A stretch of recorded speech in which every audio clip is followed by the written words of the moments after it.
네, 오늘 말씀 제목은요, 한 사람에서 온 동네로 입니다.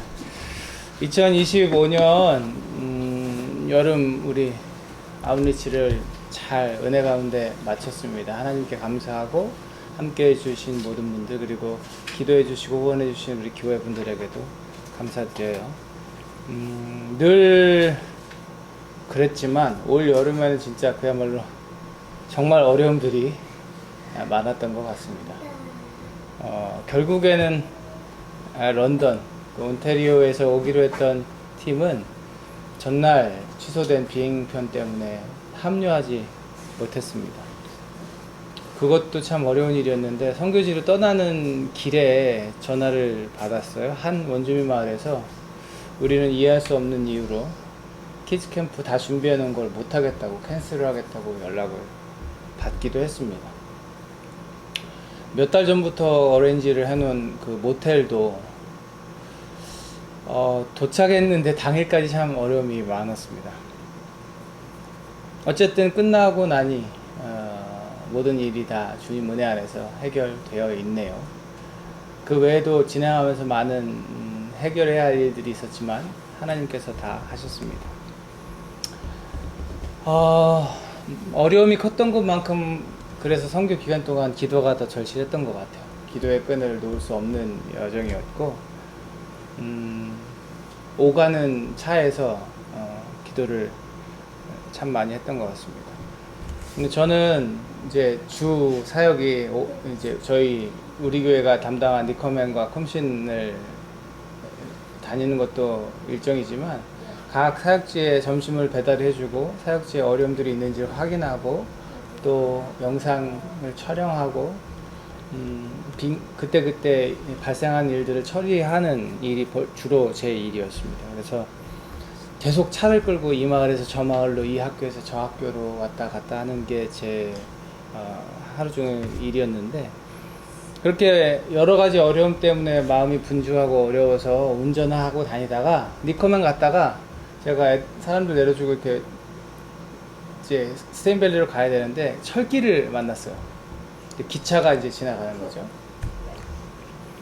시골 기차는 덕입니다.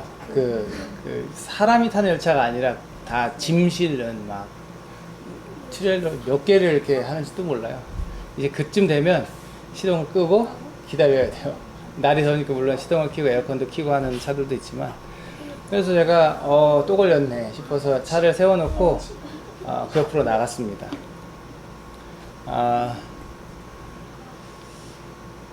옆에 이제 톰슨 리버가 흐르고 있어요. 그 리트는요, 톰슨 리버하고 프레이저 리버하고 만나는 그 길목에 있는 거예요. 그래서 두 강이 만나는데 니커맨으로 가는 길에 톰슨 리버가 흐르고 있기 때문에 제가 톰슨 리버를 이렇게 물길을 바라보고 기도하고 있었는데, 그 중에 이제 하나님께서 떠오르게 하신 성경 본문이 있었습니다. 그게 바로 오늘 같이 읽은 사마리아 수가성에 있던 한 여인을 예수님께서 만나게 하셨던 그 장면이었어요. 어쨌든 끝나게 하셨고, 이런 또 아름다운 팀원들과 함께 기쁘게 사역을 할 수 있었지만, 하나님께서 근본적으로 이 선교를 왜 하고 있는지, 이 어려움을 왜 겪어내야만 하는지를 오늘 이 읽은 본문을 통해서 깨닫게 하셨습니다. 예수님께서 사마리아를 가셨던 날 이야기. 그러니까 유대는 밑에 있고 사마리아는 위에 있고, 그 사마리아를 거쳐가야 갈릴리로 가게 되거든요. 예수님, 오늘 성경 우리가 읽은 본문의 앞절을 보면요, 이렇게 나옵니다. 제가 여기다가 넣는지 모르겠는데, 네, 요 5절 6절 앞에 보면 예수님께서 이제 유대를 떠나서 다시 갈릴리로 가셨다. 그렇게 하려면 사마리아를 거쳐서 가실 수밖에 없었다 하고 나옵니다. 그러니까 사마리아를 거칠 수밖에 없었다. 이거를 그냥 어떻게 그냥 이렇게 표면적으로 읽으면 갈릴리가 목적지고 그 갈릴리로 가기 위해서는 이 길밖에 없다라는 의미로 들릴 수 있지만, 사실은 안 밟으려고 하면 안 밟을 수도 있는 땅이 사마리아입니다. 왜냐하면 유대인들은 사마리아 사람들을 만나고 싶어 하지 않았어요. 그리고 유대인들은 사마리아 사람들을 경멸했습니다. 어떻게까지 생각했냐면 멍멍이라고 여겼어요. 왜냐하면 그 옛날에 예루살렘이 함락되고 멸망해서 이스라엘이라는 민족이 없어졌을 때 이 북쪽 땅에 살던 사마리아 지역에 살던 사람들은요, 강제로 아수르가 다 흩어버렸거든요. 흩어버리고 다른 사람들을 데려오고, 그래서 혼혈 민족을 만들어 버렸어요.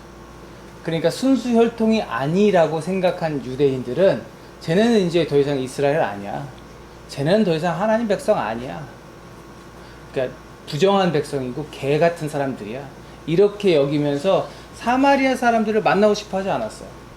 그래서 굳이 갈릴리로 가려고 하면요, 먼 길을 돌아서 꼭 가곤 했습니다. 근데 예수님은 그렇게 가지 아니하시고 말씀 4장에 보면, 요한복음 4장에 보면 사마리아를 지나가야만 하셨더라, 사마리아에 가셔야만 했더라, 가실 수밖에 없었더라, 이렇게 말씀하시거든요. 말씀 나오거든요. 예수님께서 사마리아로 가셨던 날의 사건, 그리고 그 사마리아의 수가라고 하는 한 성에서 만난 저 여인에게 물을 달라고 하셨던 사건, 이 소망 없이 살던 이 여인의 이야기를 들어주셨던 예수님, 그리고 그리스도임을 밝히셨던 예수님, 예수님을 믿게 된 한 여인과 그 여인의 전도로 인해서 믿게 된 한 마을의 이야기, 이것이 그 순간에 제가 톰슨 리버를 보고 서 있을 때 하나님께서 떠오르게 하셨던 장면이었습니다. 제 머릿속에는 저희 선교와 이 예수님이 수가성에 가셨던 그 일이 막 이렇게 오버랩이 되더라고요. 예수께서 사마리아에 있는 수가라는 마을에 가셨어요. 그리고 그때는 오정쯤이었다 그랬는데 이제 12시, 낮 12시에서 뭐 어간에 제일 뜨거운 시간. 여러분, 우물가가 옛날에 무슨 역할을 했는지 아세요? 아구라. 우물가는요, 여인들이 주로 물을 길러 오는 곳이죠. 그리고 여인들이 자주 모이는 곳, 우물가, 빨래터, 이런 데서는 뭐가 많이 나올까요? 이야기가 많이 나옵니다. 그래서 아무개네 집이 이번에 어땠다더라, 누구네 집이 어땠다더라, 사람들이 이런 일이 있었다더라, 여성들이 그렇게 이야기 나누는 장소가 바로 우물가입니다. 근데 한 여자가 물을 길러 거기에 나왔어요. 예수님이 거기 앉아 계셨는데 한 여인이 나옵니다. 아무도 물 길러 오지 않는 시간, 그 때악볕 제일 더운 시간을 피하기 마련인데 아무도 그곳에 없을 것 같은 시간에 물동이를 가지고 나옵니다. 그리고 굳이 동네에서 좀 떨어져 있는 이 야곱의 우물까지 나와요. 사람이 잘 찾지 않을 시간에 사람이 없을 것 같은 곳으로 왔다는 얘기죠. 왜 그랬을까요? 이 여인은 다른 사람들의 입에 오르내리는 자신이 너무 싫었어요. 그래서 사람들을 만나고 싶지 않았습니다. 아무도 없을 거라고 생각하고 이 여자는 나타난 거예요. 근데 예상과 달랐죠. 누가 있었어요? 예수님이 거기 계셨습니다. 제자들은 이제 음식 먹을 거 사러 마을로 들어갔고 예수님이 거기 앉아 계셨어요. 보니까 유대 남자예요. 사마리아 사람들을 유대 사람들이 뭐처럼 생각했다고요? 개처럼 생각했다고요. 말 걸거나 쳐다보거나 하지 않습니다. 교만 딱 뻣뻣하게 세우고 사마리아, 특히 남자도 아니고 여자를 쳐다도 안 볼 상황이죠. 그럴 거라고 생각했어요. 왜냐면은 그렇게 살아온, 유대와 사마리아가 그렇게 살아온 세월이 500년이거든요. 500년 동안 그렇게 살았어요. 근데 갑자기 이 남자가, 유대 남자가 자기한테 말을 거는 거예요. 깜짝 놀랐겠죠. 거기다가 뭐라고 말을 하는가 들어보니까 되게 점잖고 공손하게 부탁을 합니다. 마실 물을 좀 주겠습니까? 이 모든 상황이 이상했던 여자가 이제 예수님한테 말해요. 선생님, 유대 사람인데 어떻게 사마리아 여인에게 말을 걸고 물을 달라고 그럽니까? 웃기지도 않아. 예수께서 대답하시죠. 지금 당신이 내가 누군지 알았으면 오히려 선생님이 나한테 물을 주세요 하고 청했을 텐데 네가 내가 누군지 모르는구나. 당신이 내가 누군지 모르시는군요 하고 이야기하는 거죠. 그 여자가 이게 도대체 무슨 소리야? 하고선 다시 물어요. 아니 선생님 지금 두레박도 없고 뭐 이물 이렇게 깊은데 우물 제가 성지순례 가서 봤거든요. 돌을 탁 던지면 조금 있다가 휙 떡 소리가 납니다. 그만큼 깊어요. 아니 뭐 우물은 깊고 두레박도 없고 이때 여행객들이 두레박을 가지고 다녔대요. 그러니까 우리가 생각하는 저 나무로 된 두레박이 아니라 이렇게 가죽으로 돼서 접어가지고 이렇게 펼쳐서 이렇게 끈에 매갖고 내리면 이제 물을 왜냐면 다니면서 물 싸갖고 다닐 수는 없고 싸갖고 다니던 물도 다 마셨으면 우물에서 퍼먹어야 되니까 그런 두레박 지금 보니까 선생님 두레박도 없는데 이거 피는 거 이것도 없는데 아니 지금 무슨 소리인지 모르겠네. 물을 줘도 내가 줘야지 무슨 선생님이 나한테 물을 줍니까? 여인의 얘기는 그거예요. 당신이 뭐 지금 이 우물이 아니라 다른 데서 어디 물이라도 나온다는 얘기입니까? 이 우물 우리 조상 야곱이 파온 우물인데 당신이 그 야곱보다 더 위대하게 어디서 뭐 딴 데 우물이라도 파놨다는 얘기입니까? 여인은 그렇게 항변하죠. 사실은 이 말은 유대인들을 자극할 수 있는 말이에요. 왜냐하면 우리 조상 야곱이라고 말하잖아요. 사마리아 사람이. 그러니까 유대 사람들이 이 말을 들으면 아니 어디다 대고 지금 야곱을 우리 조상이라고 말해. 혼혈 주제에 다 섞인 주제에 우리가 정통이야. 야곱은 우리 조상이야. 이러고 이제 화를 낼 만도 한 이야기죠. 근데 이 얘기를 듣고 예수님은 화내시거나 막 웃으시거나 그게 아니라 굉장히 진지하고 평온한 목소리로 말씀하시죠. 이 물, 지금 이 우물의 물을 마시는 사람은 다시 목마르게 될 것입니다. 그렇잖아요. 물 오늘 아침 마셨다고 평생 안 마셔도 되는 거 아니잖아요. 다시 목마르게 될 거예요. 그러나 내가 주는 물을 마시는 사람은 영원히 목마르지 아니할 것이다. 나에게는 영원히 영생에 이르게 하는 샘물이 있다. 이렇게 말씀을 하시죠. 이제 이 여인이 예수님을 보는 이 시각이 조금씩 바뀌기 시작합니다. 그런 게 있다고? 그런 물이 있다고? 하면서 말하죠. 선생님 그 물 나한테 좀 주세요. 나 그거 좀 마시고 다시는 여기 물 길러 오지 않았으면 좋겠어요. 왜 그렇게 말해요? 물 길르는 일이 쉬워요? 안 쉬워요. 더군다나 이 여인 지금 어떻게 왔다 그랬어요? 사람 없을 시간을 골라서 제일 뜨거울 때 제일 멀리 왔다고 그랬어요. 이 여인의 삶은 지금 상황이 그런 거예요.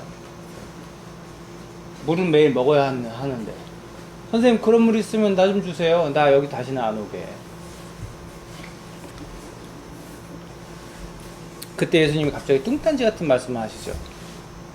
가서 네 남편을 불러오라. 아니 물이 있다며. 물이 있다 그래서 달라고 그랬더니 갑자기 남편을 데려오래. 근데 여인이 당황합니다. 왜 당황했을까요? 남편이 많아서. 남편이 없어요. 이 말도 맞는 말이에요. 저는 남편 없는데요. 예수님은 다 꿰뚫어보고 계셨죠. 그래, 네 말도 맞다. 너랑 지금 같이 사는 그 남자가 네 남편은 아니니까 남편이 없다는 말도 맞구나. 너에겐 남편이 5이나 있었고 지금 같이 살고 있는 남자도 네 남편이 아니니까 그 말도 맞다. 이제 이 여자는 예수님이 달리 보이기 시작합니다. 어떻게 알았지? 처음 만났는데? 동네 아줌마들이 불었나? 뭐지? 이 사람이 내 삶에 대해서 어떻게 알고 있는 거지? 이제는 그냥 유대인으로 보이던 사람이 율법 선생 정도 되나보다 했던 그 사람이 이젠 뭘로 보여요? 예언자이십니다. 이렇게 말하죠. 당신 예언자시군요. 그러면서 이제 자기 삶의 더 근원적인 문제를 해결하기 위한 질문을 던지기 시작합니다. 안 넣어놨나 보네요. 아니 우리 유대인들과 사마리아인들은 맨날 싸우잖아요. 예배를 여기서 드려야 된다, 저기서 드려야 된다. 유대인들은 예루살렘에서 드려야 된다 그러고, 사마리아 사람들은 그리심산에서 드려야 된다 그러고, 시온산입니까? 그리심산입니까? 어딘지 알려주세요. 우리가 맞죠? 우리가 맞는 거죠? 예언자니까. 더 근원적인 문제를 묻기 시작하는 거죠. 예배를 어디서 드려야 맞는 겁니까? 근데 주님께서 뭐라고 말씀하세요? 중요한 건 예배를 어디서 드리니 거기도 아니고 여기도 아니고 영과 진리로 예배하는 자를 찾으신다. 무엇으로 어떻게 예배하는가가 중요하다. 예수님 그렇게 얘기하세요. 그런 얘기는 다 지나가고. 그러니까 이제 여자가 말하죠. 아, 저도 알아요. 그리스도께서 오시면 그가 우리에게 모든 것을 알려주실 거라는 건 난 믿어요. 얘기가 여기까지 왔죠. 그러니까 딱 요 타이밍에 주님께서 말씀하십니다. 이거 아닌데.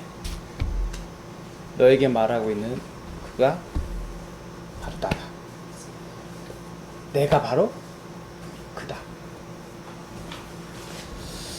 이 이야기를 듣고 여인은요, 물동이를, 자기가 갖고 왔던 물동이를 내팽개치고 동네로 들어갑니다. 그렇게 만나기 싫었던 동네 사람들한테 뛰어 들어갑니다. 그러면서 사람들한테 말하죠. 여러분, 이러한 분이 있어요. 그리스도인 것 같아요. 메시아인 것 같아요. 빨리 좀 나와보세요. 전하죠. 제가 선교 중에 이제 밥 배달하고 막 이러다가 이 장면들을 계속 떠올리게 하셨어요, 하나님이.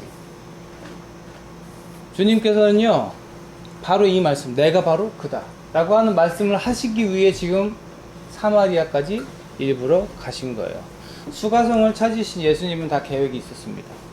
한 여인을 만나기 위해 거기에 가셨고, 그 한 여인에게 무시받고 멸시받고 천대받고 사람들에게 욕 얻어먹고 사람들의 피해 다녀야만 하는 그 한 여인에게 물 좀 달라고 부탁을 하시고, 그 여인의 관심을 얻은 다음에 그 여인의 삶의 이야기를 들어주시고, 그 삶의 이야기를 긍정해 주시고 하나님께 나아가는 참된 길을 묻는 그 여자에게 네가 말하고 있는 그가 바로 나다, 바로 그리스도다 라고 말씀하신 거죠. 사랑하는 여러분, 우리는 왜 선교를 해야 될까요? 왜 이렇게 힘들고 어렵게 매년, 여름 선교하신 여러분은 매년이 될 테고, 저 선교사로 사역하고 있는 저는 매 순간이 될 텐데, 왜 우리는 어렵고 힘든 선교를 하고 있는 걸까요? 돈 들여가면서, 시간 들여가면서. 저기 원주민 마을 다니다가 다 말을 안 해서 그렇지, 뭐 아내는 더 알고 있겠습니다만, 죽을 뻔한 일이 몇 차례 있었습니다. 곰이 차로 뛰어들기도 하고, 엘크가 갑자기 뛰어들기도 하고, 안개가 자욱해가지고 진짜 요 앞이 보이지도 않는 보스턴바에서 칠흑같이 어두운 밤에 차 끌고 그 협곡을 막 지나가 보기도 하고, 거기 전화도 안 터지거든요. 등에 식은땀이 막 흐릅니다. 도대체 저는 왜, 여러분은 왜, 우리 선교팀은 왜 그런 곳에 가는 걸까요? 주님께서 이 장면을 떠오르게 하시면서 저한테 그런 마음을 주셨어요. 이 산골짜기 원주민 한 아이를 만나러 가라. 그리고 그 아이에게 나를 알려다오. 사랑하는 여러분, 우리가 가서 알고 들어서 알고 그렇지만 원주민들의 상황은 그렇습니다. 이 수가성 여인과 다를 바가 없습니다. 고립되고 무너진 삶, 소외되고 빼앗기고 소망이 없는 삶을 살고 있어요. 한여름엔 뜨겁고 산불의 위험이 있고, 한겨울엔 눈이 내리고 고립되어서 할 것도 없고, 심지어는 우유 한 병을 살 곳도 차로 1시간을 넘게 가야 하는 그런 고립된 공간에 살고 있습니다. 누가 일부러 찾아가지 않으면 갈 수 없는 곳에 살고 있습니다. 그곳을 주님께서 우리에게 찾아가라 하십니다. 수가성 여인을 만나러 가셨던 주님께서 우리에게 만나라고 하셔요. 만나서 그들의 이야기를 들으라고 하십니다. 그들이 어떻게 살아왔는지를 들어주고 함께 아파해주고 공감해주라고 하십니다. 그렇게 그들의 친구가 되어주고 더 나아가서 그들의 가족이 되라 하십니다. 그렇게 친구가 되고 가족이 되어서 그들의 삶을, 그들의 이제까지의 아픔과 상처를 함께 나눈 우리들이 예수를 전해야 하는 줄 믿습니다. 사람들은요 여전히 잘 모릅니다. 제가 캐나다에서 원주민 선교합니다 그러면 한국 사람들은 캐나다가 선교하는 데예요? 거기 기독교 국가 아니에요? 이렇게 말하죠. 아니 무슨 선교를 캐나다, 미국에서 해요? 거기 잘 사는 나라 아니에요? 그리고 원주민 선교에 대해서 아는 사람들도 그렇게 말합니다. 원주민 선교는 돈만 많이 들고 맨날 퍼주고 원주민 선교 해봤자 열매도 없고 너무 오래 걸리고 그러느니 남미 가죠. 그러느니 동남아로 가죠. 그러느니 어디로 가죠. 그야말로 비효율적이고 더디되는 드러나지 않는 사역이 원주민 선교다. 사랑하는 여러분, 예수님은요 한 여인을 위해 사마리아로 가셨어요. 그리고 그 여인을 통해 변화될 한 마을을 보고 가셨습니다. 그곳에 가면 유대 사람이라고 눈총받을 거 알면서 환영받지 못할 거 알면서 가서 물 좀 달라고 오히려 부탁을 하시고 그 여인의 삶의 이야기를 드러내시고 상처 아픔을 들으시고 공감하시고 마르지 않는 샘물을 주겠노라 하시고, 그래서 그 여인의 눈에 결국 예수님은 낯선 유대 남자에서 율법 선생에서 선지자에서 그리스도로 변화되게 되죠. 사랑하는 여러분, 저는 우리들의 선교가 그런 선교여야 한다고 믿습니다. 쟤네들 뭐야, 한국 사람들이? 뭐야, 왜 저 밴쿠버 사는 사람들이 여기 왔지? 이게 리튼에 처음 갔을 때 우리를 바라보던 시선이었어요. 그런 선교 해야 합니다. 찾아가는 일, 아픔과 상처를 공감해주는 일, 친구가 되어주는 일, 그리고 더 나아가서 복음을 증거하는 일까지. 그 모든 일을 하는데요, 맞아요, 돈도 많이 들고 시간도 많이 들고요, 끊임없이 참아내야 돼요. 여러분, 여름에 그 귀한 휴가 시즌에 시설도 정말 볼품없는 그 시골 모텔에서 며칠씩 애쓰셨어요. 끊임없이 참으셨을 거라고 생각합니다. 맞아요, 계속 참아야 합니다. 때론 이유 없이 미움도 받고요, 이용당하고요, 거부당하고요, 그래요. 우리가 무슨 돈 싸지머지고 가는 것도 아닌데 그 사이에도 좋은 일 하겠다는 우리들 이용해 먹으려는 사람들도 있어요. 그러나 멈출 수가 없죠. 왜요? 이 모든 일이 생명과 관계된 일이기 때문입니다. 소망 없이 살아가던 한 영혼이 예수님이라고 하는 영원한 생명의 이름을 믿게 되는 일이 달려있기 때문입니다. 그리고 우리가 만난 한 영혼, 여러분 마을 들어가서 2명, 4명, 6명 이렇게 여러분 만나셨는데, 여러분이 만난 그 한 영혼을 통해 그 마을이 변화될 수 있기 때문인 거죠. 여러분, 사마리아에서 이 한 여인이 뛰어 들어간 덕분에 어떤 일이 벌어져요? 이 한 영혼들이 뛰어간 덕분에 어떤 일이 벌어져요? 동네 사람들이 다 나와 예수님을 영접하고, 예수님은 거기서 이틀을 더 머무시면서 가르치셨고, 이제는 동네 사람들이 뭐라고 해요? 그 여인 때문에 우리가 나왔을지라도 이제 우리가 믿는 것은 당신 말 때문이 아니라 우리가 직접 듣고 이분이 참으로 세상의 구세주이심을 알게 됐다고 말하게 되는 겁니다. 사랑하는 여러분, 무엇보다 한 영혼, 한 아이를 소중히 여겨야 하는 까닭이 저는 여기 있다고 믿습니다. 그 한 아이가 예수님의 사람으로 자랄 수만 있다면, 그 한 아이가 그 마을에 복음을 전할 수 있는 한 사람이 될 수 있다면 우리는 이 사역을 이어가야 하는 거죠. 알아주지 않고 때론 너무 힘들고 지칠 때가 있지만, 그럼에도 불구하고 하나님을 의지하여 은혜를 구하며 사역을 해야 하는 이유가 거기 있는 것입니다. 사랑하는 여러분, 말씀을 정리하겠습니다. 한 사람에서 온 동네로 복음이 전해졌던 사마리아 수가성의 이야기를 통해서 저와 여러분도 소망했으면 좋겠습니다. 한 아이를 통해서 이 땅의 원주민들에게 복음이 전해지는 일이 있게 되기를. 우리 선교팀 중에 한 분이 그렇게 기도하시더군요. 이 마을에서도 VBS 할 수 있게 해주세요. 지금은 키즈 캠프밖에 할 수 없지만 더 나아가서 VBS 할 날이 오게 해주세요. 더 나아가서는 그 VBS를 통해 많은 아이들이 예수를 알게 되고 그 아이들을 통해 그 부모들이 예수를 알게 되는 일이 있게 해달라는 우리의 기도가 이루어지게 되기를 간절히 소망합니다. 그 일을 위해서 저와 여러분 주님과 함께 같이 계속 걸어갔으면 좋겠습니다. 기도하겠습니다. 하나님 감사합니다.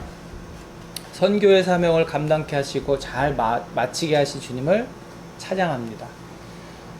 부족한 우리들을 통해서 역시 일하고 계시는 하나님을 찬양합니다.